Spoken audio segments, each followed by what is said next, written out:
y yo también me dé cuenta si mandan algo copiado y tiene el nombre de otro compañero, pues automáticamente, pues al menos me hacen el paro rápido, a ver qué pedo. Entonces pongan su nombre, código y para qué práctica fue modificado en todas.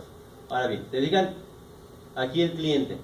El cliente, las modificaciones que se hacen son después, aquí por mamila, en vez de poner 1024 o manejo cantante, pero eso tal cual es un 1024. Aquí lo que hace simplemente, aquí sí convierto el char a dos espacios. Y tengo un método parecido al de la B que me lo guarda en solicitud cliente ese código de operación. Pero si no se quieren complicar tanto, es tan simple como decir, en el sol cliente, en su índice 9, guardar lo que tenga código de operación. Como código de operación es un char, les va a pedir que lo castiguen a byte, pero no hay ningún problema así directo. Y lo que hace paqueta cadena, pues sería exactamente lo que hace nuestra tarea 3. Que nuestra tarea 3 lo que hace es tener un arreglo auxiliar.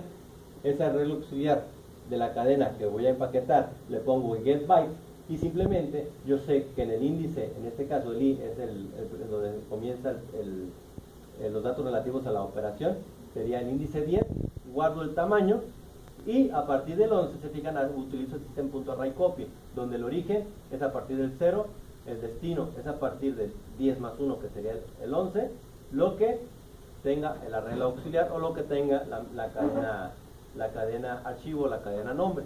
Entonces, fíjense, así de simple es. A la hora de que recibe la respuesta, este mismo run, es decir, al momento en que se despierta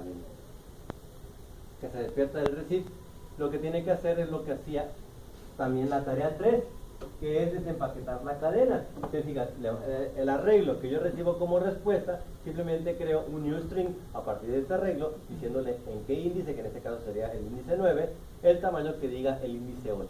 Y con eso, ya simplemente, ya que tengo una vez la respuesta, pues si fijan, imprimimos el servidor me dice tal madre. Entonces ya una vez que ponen eso, ya termina. Se fijan aquí también el método que se modifica en cliente frame. Lo único que se modifica en cliente frame es la invocación de este método, donde simplemente del campo de texto se pone a otro arreglo, y aquí se decide por mandar una cadena, y según lo que diga la cadena, poner un código de operación distinto. Si nos vamos al cliente, al servidor, perdón, van a notar que realmente las mismas modificaciones que dijimos aquí. Lo primerito que hace en cuanto se despierta del recibe es sacar el código de operación. En caso de que lo quieran hacer directo, simplemente crean un short, dato es igual a lo que diga la sol, se llama sol servidor en su índice 8, en su índice 9. Aquí no tienen que castear porque es un dato pequeño a uno más grande, por lo cual no hay agüite en guardarlo directo. Entonces lo va a guardar y simplemente hacen el switch a base de ese código de operación.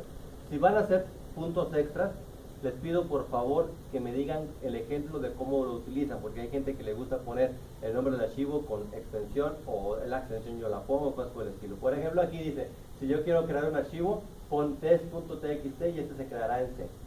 A lo mejor crearlo en C es más, bueno, aquí ya incluso yo lo cambié, ya lo puse para que se guardara en la misma carpeta del proyecto, porque al guardar si ustedes crean el archivo y le mandan el puro nombre, sin ruta ni nada, se los crea en la misma carpeta donde se encuentra en este caso proceso servidor. Entonces no se complican demasiado. Donde se encuentra el proyecto, ahí se crea el archivo. Entonces, ¿para qué nos metemos en bronca? Con estas dos líneas tengo 5% extra. Si no quieren puntos extra, lo único que van a hacer en cada caso es crear una cadena donde se diga el archivo se creó de forma correcta. Pero es necesario que me dé cuenta que están desempaquetando el nombre, aunque no lo haga de forma real, que se vea que desempaquetan el nombre del archivo de manera correcta. Eso es importante, o sea, que estoy sacando los datos que me da el cliente. Entonces, tendría que poner una simple cadena como esta, generada con el nombre del archivo. No se vale tampoco poner tu operación fue generada correctamente, porque es una respuesta idéntica a las 4 operaciones. Porque de pronto se pasan de lanza que no. Hay gente que dice, pues ¿para qué switch? A todo le responde igual y una simple cadena siempre la empaqueta. Entonces no quiero eso, quiero que sea una respuesta distinta. En caso, por ejemplo, de aquí todo se hace de forma real, también para eliminar de forma real es un poquito más de código, pero no es mucho. Y en el caso por ejemplo, para leer, si me pongo a leer en un archivo extremadamente grande, es muy probable que no quepa en la respuesta, porque solamente tenemos 1024 bytes. Y para acabarla, si el tamaño lo guardo en un byte, ¿cuál es el tamaño máximo de lo que podemos leer? Si el tamaño de la cadena que voy a regresar es de un byte, los máximos caracteres que puedo guardar en la respuesta es 127, porque no puedo guardar un número más grande en un byte. Obviamente tendríamos que cambiarlo al chore y a lo mejor y sí, pero no se metan en bronca.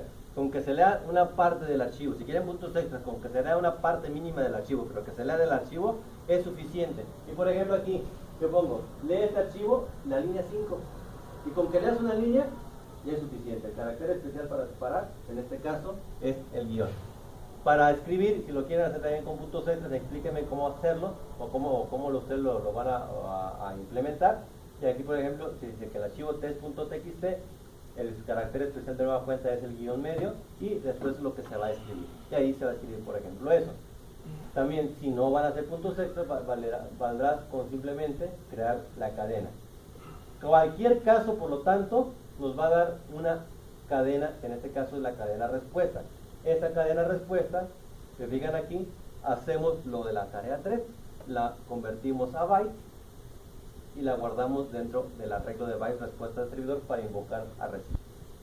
Y ya, si quieren ver cómo funciona, corremos desde micronucleoframe.java. Nomás que aquí hay un problema, ya está otro güey corriéndose, y cuando se corren dos, este utiliza los mismos puertos que el otro, y por lo cual, ¿qué pasaba en la tarea 10 cuando ya corrían uno que ya estaba usándose? Marcaba cannot bind porque los puertos ya estaban utilizados. Entonces, de pronto también hay gente que, también me pasa muy seguido,